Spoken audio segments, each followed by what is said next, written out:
Miss Melissa with M-Word. I'm a homeschooling mom of 3 kiddos. I have an 8-year-old, a 3-year-old, and a 1-year-old, and we are in our 4th year of homeschooling. Today, I've done a few reviews and quick flip throughs of building blocks of science, but I'm going to go ahead and I will show a down shot of flipping through this, and then I will also show you guys a down shot of the lab notebook, and then of course a down shot of the teacher's manual. So I will do all that. If you are interested in that, stay tuned. I will plop that all through for you. So I'm going to switch you around so you can see. Here is my student notebook for book 2. And yes, I know my table is dirty. This is where we do school. Table of contents. And chapter 1. So they will go through like the brief history, basic tool, advanced tools, and summaries.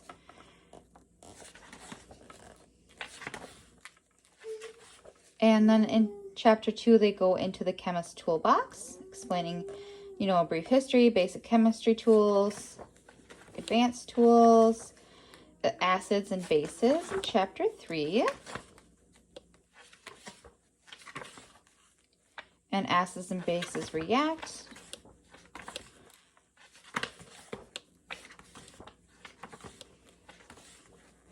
And then here in chapter 6, they go into biology.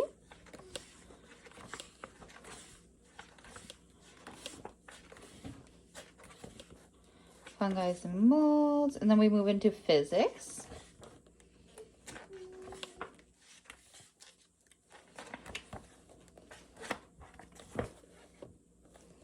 Geology,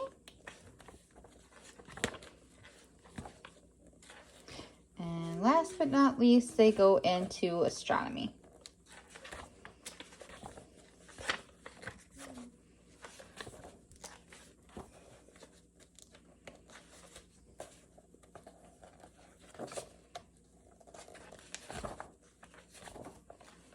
And then here in the back, they show other things they have. So they have the focus series, super simple science experiments, and then of course the building blocks of science series.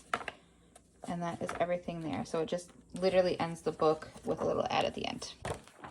So this here is the laboratory notebook. We do not fill these out because we just don't. A lot of the times my daughter and I do everything verbally. Sometimes we skip some of the pieces and we just do the actual experiment. So here it'll tell you the introduction, it'll tell you to think about it, and it'll read that to you.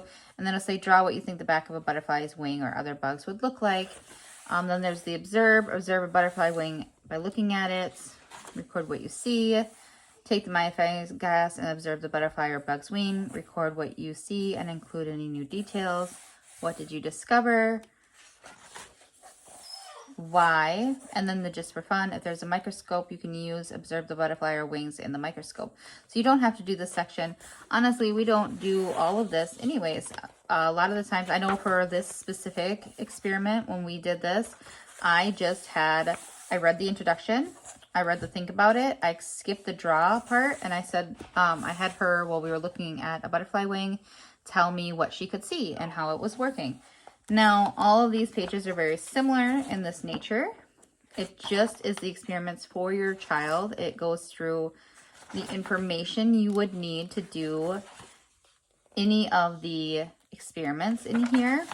I just end up leaving a lot of it blank because we talk about it out loud and we don't actually write it down in the book, which I think is perfectly fine. I do have her do the student study notebook, which is, I think, fun and engaging for her. I will put a screenshot in here for you guys to take a look at the student notebook in a minute here, and you'll scroll through that, and I'll just scroll through that so you can take a quick glance. And then this is the teacher's notebook or teacher's manual for building blocks of science. I love that it has the note from the author. It has the materials you would need for each experiment. And then it tells you how to buy a microscope, which I think is really cool. And then, of course, we can pop over here to this same butterfly one where it shows you what you would need. Then it also goes through here and tells you what the objective is, so what they'll be learning. And then it says to read the section in the notebook. So that would have been the think about it section in here of can you see the introduction and think about it. So you would read that to your child. And then, of course, when it says explore, open, inquire with the following. How far can you see with your eyes only? What is the smallest thing you can see? It explains to help the child by asking these questions. Read the section in the lab notebook. Have your student observe in detail, so it tells you what to do. And then it does that for all these. So chemistry, biology, physics, geology, and astronomy. My son is here. He just woke up from a nap, so he is back there chattering away. My biggest complaint, which probably is a small, sad little complaint, is that I wish they could somehow combine this book with the lab notebook, because it's kind of bulky and frustrating to try to go back and forth between the two, because you do need both of them to do the experiments. I wish there was a way they could combine the two books and make it easier for, but I think they also use these in schools, which is probably why it's broke out like this, because then you can hand each student their lab notebook or printed off copies, and then the teacher has their book to tell the kid what to do, or children what to do.